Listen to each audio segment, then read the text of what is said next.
Hello friends, നമ്മുടെ ഇന്നത്തെ കറി ഒരു ക്യാരറ്റ് കോവയ്ക്ക മെഴുക്കുവരട്ടിയാണ്. അപ്പം ഞാൻ നോക്കിയപ്പോൾ നമ്മുടെ കോവലയിൽ നിന്ന് ഒരു കുറച്ച് 5 കോവയ്ക്ക കിട്ടി.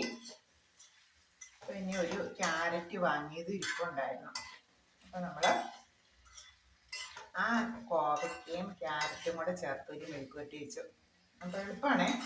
5 മിനിറ്റ് മതി നമുക്ക് തയ്യാറാക്കാനായിട്ട്. നമ്മൾ കടുക് താളിച്ച് സാധാരണ ചെയ്യുന്ന പോലെ തന്നെ കടുക് താളിച്ചു. കോവയ്ക്കയും ക്യാരറ്റും കൂടെ ഇതുപോലെ നീളത്തിലരിഞ്ഞു, ഇങ്ങനെ നീളത്തിലരിഞ്ഞു, ഒരേ വലുപ്പത്തിൽ നീളത്തിലരിഞ്ഞു നമ്മൾ കടുക് താളിച്ച എണ്ണയിലേക്ക് നമ്മുടെ അരിഞ്ഞ ക്യാരറ്റും കോവയ്ക്കയും കൂടെ ഇട്ട് കൊടുത്ത് അല്പം ഉപ്പിനെയും കൂടെ തളിച്ചൊരു 2 മിനിറ്റ് ഒന്ന് മൂടി വെച്ചു. അപ്പോഴേക്ക് നമുക്കത് വെന്ത് കിട്ടി. പിന്നെ ഞാൻ മുളക് പൊടിയാണ് എളുപ്പത്തിൽ ചേർത്തത്. അല്പം മുളക് പൊടി, അല്പം മഞ്ഞൾപ്പൊടി കൂടി ഇട്ടു.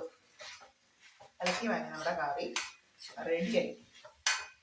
അപ്പോഴത്തേതുണ്ടോ നല്ല സോഫ്റ്റ് ആയിട്ട് വെന്ത്, നമ്മുടെ ക്യാരറ്റൊക്കെ നന്നായിട്ട് വെന്തിട്ടുണ്ട്, കോവയ്ക്ക നന്നായിട്ട് വെന്തിട്ടുണ്ട്. കുട്ടികൾക്കൊക്കെ ഇഷ്ടപ്പെടും. ഉപ്പും ഇച്ചിരി എരിവും ഒക്കെ പിടിച്ചിട്ടുണ്ട്. വളരെ പെട്ടെന്ന് നമുക്ക് തയ്യാറാക്കാൻ പറ്റിയൊരു തോരൻ കറിയാണ്. ഇനി ഒരു ഒഴിച്ചുകൂട്ടാൻ ഒരു മോരും പപ്പടമൊക്കെ ഉണ്ടെങ്കിൽ എൻ്റെ ഉച്ചയൂണ് ലാവിഷാണ്. ഞാൻ വെജിറ്റേറിയൻ, അതുകൊണ്ട് എപ്പോഴും ഞാൻ വെജിറ്റേറിയനാണ് പ്രിഫർ ചെയ്യുന്നത്. പിന്നെ ഇവിടെ അംഗങ്ങൾക്ക് വേണ്ടിയിട്ട് മീനും ചിക്കനും ഒക്കെ വിൽക്കുമെന്നാലും വിൽക്കുമെന്നുള്ളതേ ഉള്ളൂ. എനിക്ക് അതിനെ കുറിച്ചൊന്നും കാര്യമായിട്ടൊന്നും പറഞ്ഞു തരാൻ അറിയില്ല. ഞാൻ എപ്പോഴും വെജിറ്റേറിയനാണ്. അതുകൊണ്ട് ഞാൻ എന്നും വെജിറ്റേറിയൻ ഉണ്ടാവും. വെജിറ്റേറിയൻ വെക്കുന്നതിലാണ് എനിക്ക് കൂടുതൽ താല്പര്യം. അപ്പോൾ നമ്മുടെ ഇന്നത്തെ തോരൻ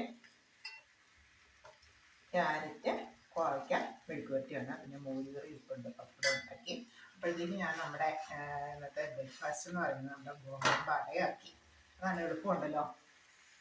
അതും റെഡി ആയിട്ടുണ്ട്. അപ്പം എൻ്റെ അടുക്കളപ്പള്ളി തീർന്നു വെച്ചാൽ ശരിക്കും നമ്മൾ രാവിലെ ആയിട്ട് കഴിഞ്ഞ് പ്ലാൻ ചെയ്തിട്ട് കഴിഞ്ഞാൽ പണിയെടുത്ത് കഴിഞ്ഞാൽ ഉണ്ടല്ലോ, നമുക്ക് 8 മണിയാകുമ്പോൾ അല്ലെങ്കിൽ 8:30 ആകുമ്പോഴത്തേക്കും 2 കൂട്ടം കറിയും ചോറും നമ്മുടെ കാപ്പി റെഡിയാവും. പെട്ടെന്ന് 2 സ്റ്റൗവിലേക്കും കൂടി നമ്മളൊപ്പം തയ്യാറാക്കി വെച്ച് കൊടുത്താൽ പെട്ടെന്ന് വെന്ത് കിട്ടും. Okay, bye bye. അടുത്തൊരു വീഡിയോ ആയിട്ട് അടുത്ത ദിവസം കാണാം. എല്ലാവർക്കും ഗുഡ് ബൈ. Thank you.